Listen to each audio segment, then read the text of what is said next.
If you're not with me, you're my rival. Let's go. Let's go. I'm all fired up for Region 9 Rivals. We got rivalries on the hardwood. We're bringing it to the studio for you. It's brought to you today by Coral Canyon Golf Course. Ben, Kasey, good morning. Morning. Perfect day for golf. Yeah, a little rainy in the STG. Probably a little snow in Cedar City this morning. Wet conditions out there. Be safe on the commute. But let's get into it right now. Leading the way, it's 2-1. Ben has the season advantage over Kasey. Kasey going to tie it up today? Yeah, I mean, it's all about how you finish the season, not how you start, saving our best for the playoffs. All right, let's get to it. We've got 5 questions plus a bonus question. Get the dinger ready. Paulie's keeping score. Connor's got the counter. And let's see. Kasey, since you are trailing, you get the option to go first or second. Oh, I thought winners get to pick that.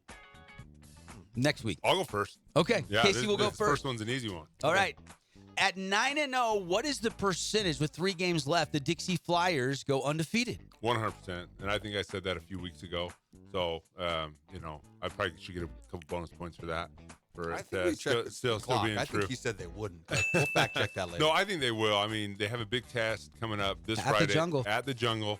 That's going to be a big test. They had a test last night in the hangar against Pineview.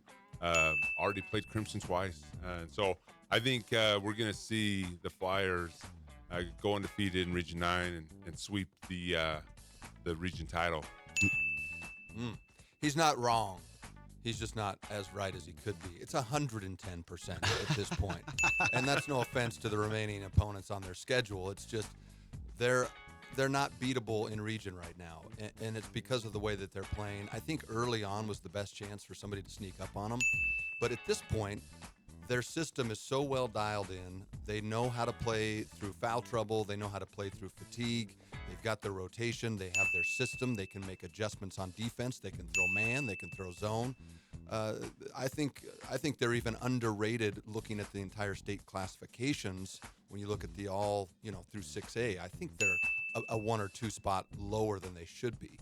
I agree. All right, good stuff. Getting warmed up. That was the warm-up question. Flyers do have to play Desert Hills next week. Desert Hills has won 4 straight region games. Snow Canyon Friday night. So they do have some tough games left where anything can happen. But the way they're playing, I do agree with you. And I've thought since early in the season they had a good chance. By the way, for the record, since the 2017-2018 season, mentioned this in the write-up on St. George News, mentioned a little bit on the broadcast last night, but they are 74-10 since they went undefeated in that 2017-2018 season. And that's the last team to do it was Dixie back in that year. Yeah, they've been impressive for a long time. And, I think everyone's always shocked when they do lose a region game. I think there's been a couple times where they've lost a season series. I know Snow Canyon got them twice a few years ago, and it just doesn't happen. They've got it rolling over there. And in the last 6 plus this season, the lowest amount of wins in a region season for the Flyers is 9. 9-3 was their worst record. All right, moving on. All right, Region 9 Rivals continues. What's the biggest surprise of the season so far, Ben? Go. I think it's Snow Canyon. I think for me, I was really surprised. We knew they had Owen Mackey. We knew he was going to be a scorer. He'd have to have volumes of points for them to be in contest. But they kind of struggled early on. They lost a couple of games that probably they should have won. And somehow they've just started to get this momentum and get an identity. And it looks like they're starting to buy in under Coach Paul. And I think when it's all said and done, I didn't quite think. I thought they'd be more in that 3 or 4 spot. I really kind of pictured Crimson and Pineview in the 2-3, and maybe Snow Canyon as just trying to figure it out under first-year coach. But to me, to have them secured almost that second spot, I think they're looking at a top 8 finish for the state in the RPI and a first-round home bye. Yeah, they're number 7 in the RPI as of this morning. Kasey. yeah, I mean, I think, Ben, that's great. I mean, I think you looked at my phone just barely to see what I had written down. Snow Canyon for sure, for many of the reasons Ben said, but you mentioned it a few minutes ago, Deb, Desert Hills, and the way that they've came on strong the second half of region. Coach Allred has made some great adjustments, maybe playing a little bit more zone, going a little bit smaller, spreading the floor, going 5 out, getting Holman back is huge. But the way that they shoot the ball and the freedom that they have to cast from beyond the arc, last night they hit 12 threes. They hit 17 earlier. If Desert Hills is shooting the ball and making 10-plus threes a game, they're very dangerous, very scary. And so I think for me lately, they've been the biggest surprise of how they've turned things around mid-region schedule and rolled off, you said 4 straight. and the potential to upset a Yep. few more along the way. Yeah, beat Pineview, Cedar, Hurricane, and then last night got past Crimson Cliffs. Those are the 4 in a row for Coach Allred. And they're competing. And that was the big thing Coach Chris Allred said to Ben and I in the postgame show is he was really happy. He said, throw out all the X's and O's. Let's just go out there and compete. And you saw guys like Chase Curtis playing his tail off. And you saw guys like Hunter Clark just working real hard. And everybody was really playing. It was an intense game between two rivals. And fun to see Desert Hills coming around. All right, good stuff. Question number 3. Here we go. Casey, you're up first. Outside of Dixie, who's the most dangerous team in Region 9 going into the state tournament that can make a deep run? I think it's got to be Snow Canyon. We just talked about them, and the biggest reason is Owen Mack. Anytime you have a guy that can step on the court and has the potential to drop 35, 40 points, you're scared to play that team, especially when you can get 10 from Owen Aloe, you can get 10 from Campbell, you get some from Trey Kelch, you get some from Dre Smith. I think Snow Canyon is very dangerous. No one's really been able to figure out Owen Mackey. Yeah, they make things challenging. They double him. They do some different things. But I don't think there's very many games this season, especially when he's been healthy, that he's scored less than 20, 25 points.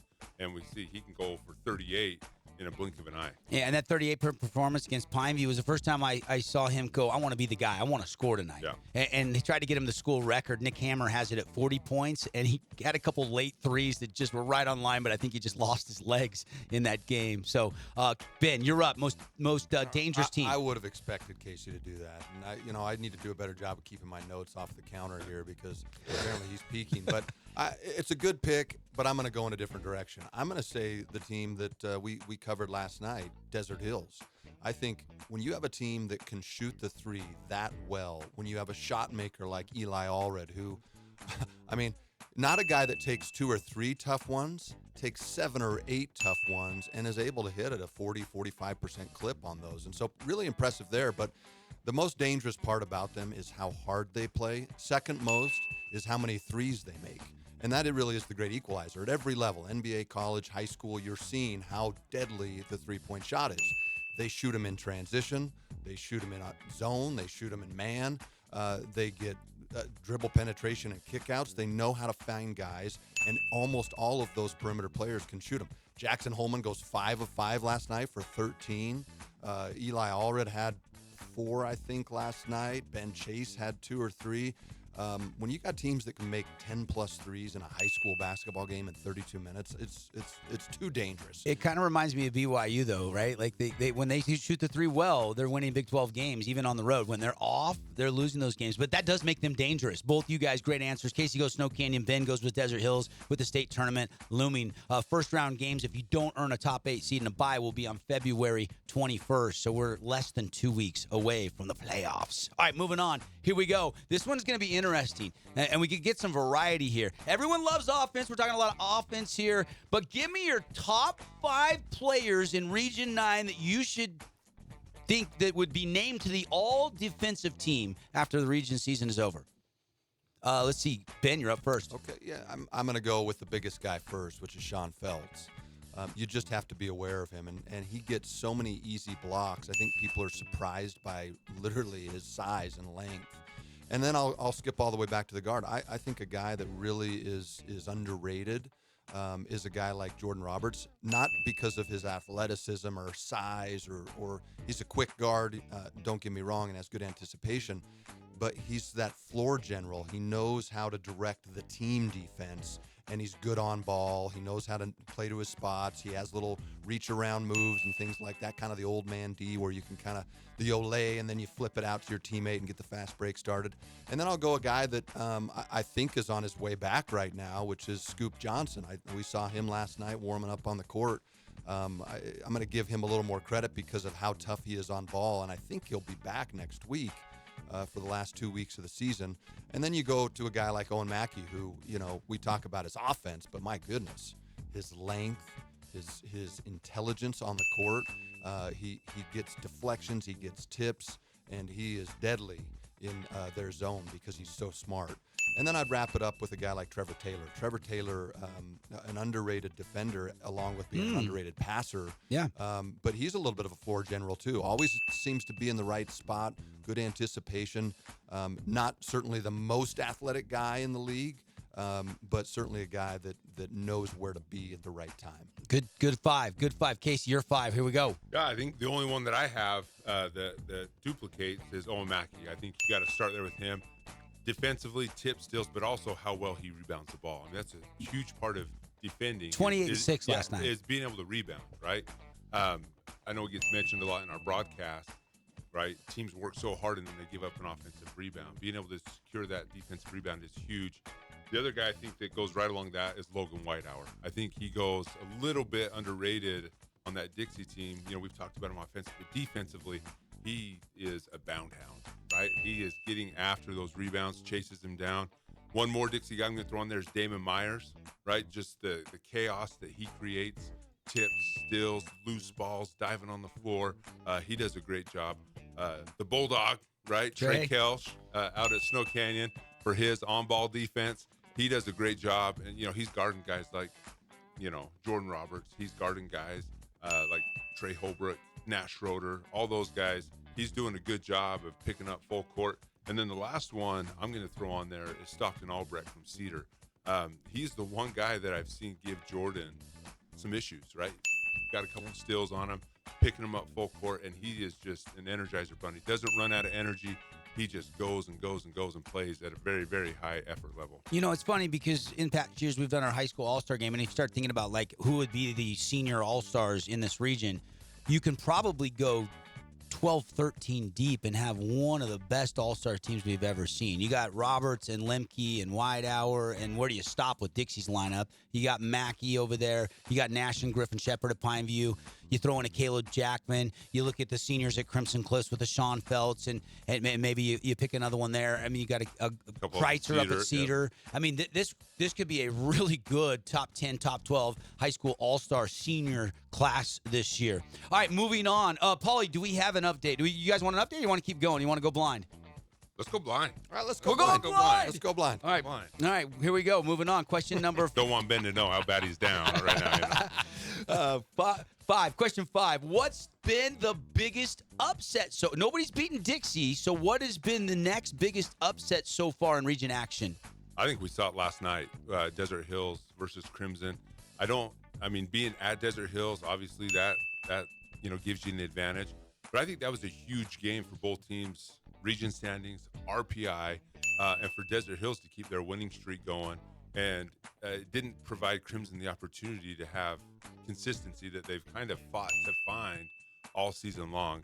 And we're getting out of that point in the season. You mentioned it, 2 weeks left, where as a coach, you want to see consistency, right? You want your team, kind of leveling out that roller coaster and just heading upwards. And so I think for Desert Hills, they accomplished that last night. But I think, especially in the RPI, in those numbers, that could have been the biggest upset or biggest surprise of the season so far. To your point, there was a controversial call. Was it a foul or a steal cleanly? There was some chipping and barking at the officials in the girls' game. The students did rush the court last night. I noticed that. I'm like, why are they rushing the court? I mean, maybe that was bigger than I was thinking. It felt like it was a lot of energy in the gym last night, Ben. But a good call. I like that, Casey. All right, Ben, you going somewhere else with it? I'm going to go somewhere else, but not too far. I'm going to go Desert Hills, but I'm going to go a week earlier against Pineview. A commanding win there towards the end. That Clark has 2 threes. It was a close game through 3, and suddenly Desert Hills finds that win, and that was really kind of the momentum gainer for that 4-game win streak. And Coach Allred said it last night. The effort that they're playing with, both of those games were upsets. I think when we looked at the preseason poll, I think for me, I really saw Desert Hills in kind of that 5 spot, and I think they're really going to be in that that 3 spot. Tip of the cap to them. But that game against Pineview, I think, was just one of those games that got them to the win over Crimson. So I don't think that one happens, and probably worth 1 less point for Casey because he's skipping the most important win, which was the one that started the streak. There you go. Way to get that last ding in there. Just so everybody knows, Dixie is 9-0. Snow Canyon's second, 7-2 in region. Desert Hills with the win last night, 6-4. Crimson is 500, 5-5, and Pineview is dipped with 4 straight region losses to 4-5. They do get their next 3 games at the Pit at home after 6 straight road games. Kind of a crazy schedule how that played out for the Pineview Panthers. All right, bonus question. Do we need a bonus question? We need a bonus question, the guys say. All right. This is kind of fun. I'm interested. There's 4 or 5 guys that you guys can sell me on. Who would win a Region 9 slam dunk contest? And for some extra dings, what would the dunk be? What would the type of dunk be that won the dunk contest? Ben, go. I think it's Owen Mackey. I think, boy, for the last 3 years, his ability to get off the floor, and he's unique. Not just 1-foot jumper, but a 2-foot jumper too. He can really elevate off of both feet, which is unusual, right? And I think what his move is he loves the reverse dunk. I picture kind of a double pump reverse, Dominique Wilkins style. Maybe a one-handed windmill. Again, he's going to woo those judges with a 1-foot move here and a 2-foot jump there. The versatility, the athleticism, and the creativity. Casey, go. Hey, I like Owen. But I think you got to go with Sean Phelps. You think back to some of the NBA dunk contests we had where Dwight Howard didn't quite get the respect that he deserved. Yes. Some of those slap the back, put the sticker on the backboard, The Superman cape. I think, you expect Sean to do some pretty impressive things. He's long. How tall he is. But I think the playbook's open. I mean, you can go off the backboard, side of the backboard, over the backboard, alley-oops, maybe jump over a few Crimson youngsters.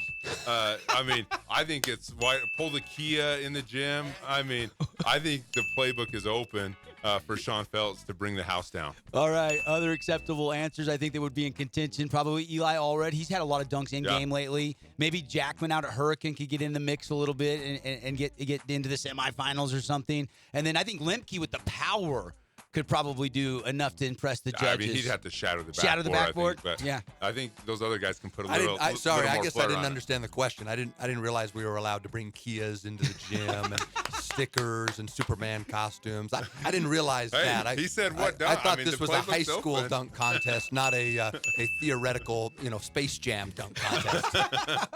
Looney Tunes are in the building. Ben Lindquist, Kasey Winters. All right, let's bring in Paulie. I don't know who won. I think it's close again. Every time it's been with 1 or 2. Paulie, give us an update. What do we got, bud?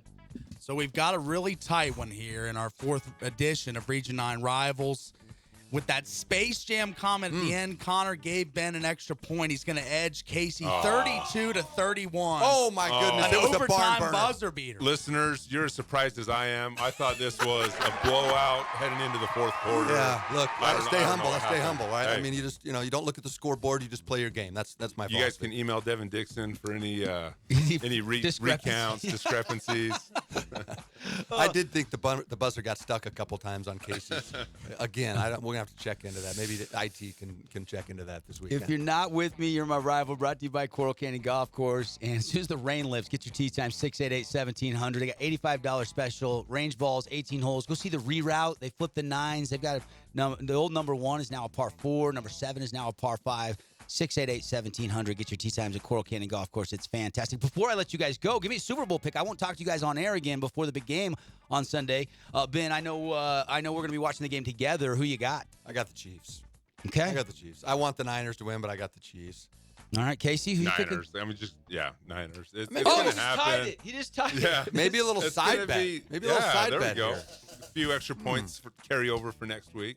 I think the Niners are going to get them. I think maybe the side bet would be Casey gets to cut Ben's hair and Ben gets to cut Casey's hair whoa, for the loser. whoa. That would be some high stakes there. Yeah. Oh, good stuff. Good stuff. Region basketball been fun. We got another exciting Boulevard home game of the week on Friday night. Snow Canyon hosting Dixie. Final thoughts on that game before we get to that one tomorrow night? Well, it's a tall task, but I think it's as good a chance as we'll see for Chance for Dixie Yep. to Yep. fall. And Yep. at the Jungle, it's going to be rowdy. Don't forget Utah Tech tonight. SUU from the Burns Arena. If you're in attendance, you might have a chance to win Utah Jazz tickets from us at the Fan Sports Network. We got to go. We're out of time. We'll see you tomorrow morning on The Drive.